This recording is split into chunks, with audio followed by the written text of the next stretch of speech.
freedom I will soar through the storm and evermore. I hear the thunder, feel the fire. My soul's alive, my heart's desire to fly, to dream, to rise and scream. I am free. The 1989 movie Glory stands as one of the most powerful cinematic depictions of the Civil War. The film focused on the 54th Massachusetts Volunteer Infantry, which was the first African American regiment organized in the northern states during the war. One of the most evocative moments in Glory is the dialogue surrounding the act of picking up the flag. Colonel Robert Gould Shaw, portrayed by Matthew Broderick, addresses his men the night before the attack, emphasizing the importance of the flag and the need for someone to carry it if the flag bearer should fall. Colonel Shaw asks, if this man should fall, who will lift the flag and carry it on?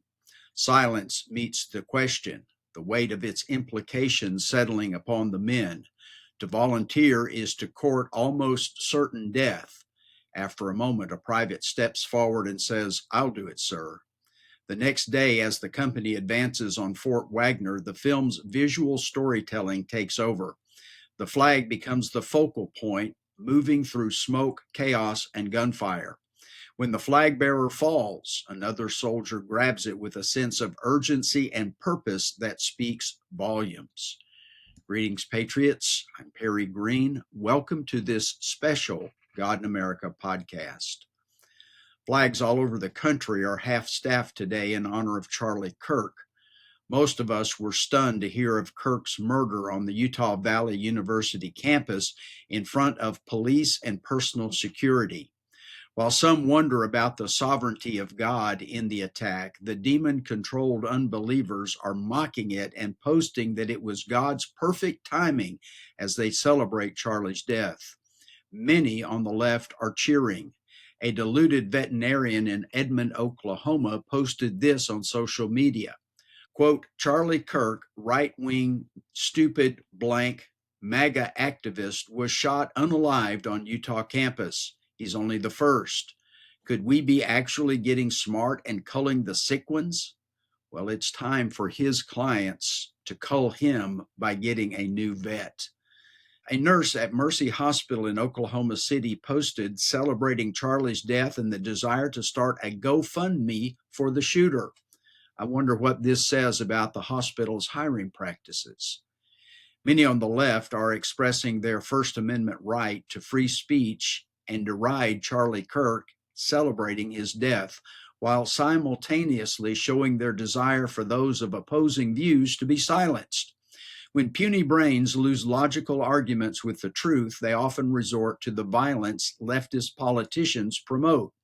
Is there any wonder we see unlawful behavior escalating?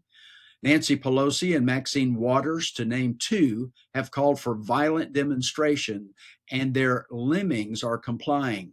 Congressional Democrats even booed the suggestion that the House observe a moment of silence for Mr. Kirk.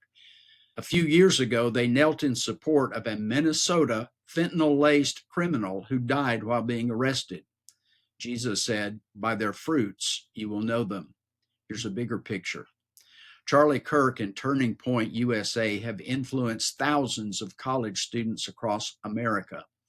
Many of the young adults who turned out to meet and hear Kirk became actively involved in their faith and political future of the nation. Recently, Ohio State University witnessed an on-campus, student-led Christian revival complete with worship and baptisms.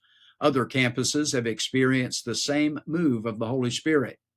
The evil people may have murdered Charlie Kirk and silenced his voice. He's joined the many martyrs for Jesus, and according to John's revelation, will have extra special heavenly blessings. In addition, thousands, not one or two, but thousands will pick up the fallen banner and move forward to fight this spiritual war and reclaim America for Christ. Do you feel it? Just like the apostles and the millions of disciples before us, we are rallying to the royal banner of Christ for his sake and the truth. It is past time for us to engage the enemy in our locales, remembering that we do not wrestle against flesh and blood, but against principalities, against powers, against the rulers of the darkness of this age, against spiritual hosts of wickedness in heavenly places. Pick up the Christian banner and advance the kingdom, not with bullets, but by declaring the truth in the face of the demons. They are in control of the lost and deluded who desperately need Jesus, though they don't know it. Prayer is a primary weapon in this warfare. Paul wrote this, praying always with all prayer and supplication in the Spirit, being watchful to this end with all perseverance and supplication for all the saints, and for me, that utterance may be given to me, that I may open my mouth boldly to make known the mystery of the gospel, for which I am an ambassador in chains, that in it I may speak boldly as I ought to speak. The righteous cause of liberty is costly. It costs our lives sometimes, metaphorically, and other times literally.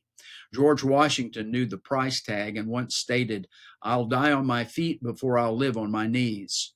He, along with the Declaration of Independence signers, risked their lives, fortunes, and sacred honor. It's no different today. Well, thanks for being with us. Considering Charlie Kirk's execution, we celebrate his life, faith, and impact on our nation. It's our turn to pick up the banner where he was forced to leave it off. As we close, let's keep the light of stepping up burning. My soul's alive, my heart's desire to fly, to dream, to rise and scream.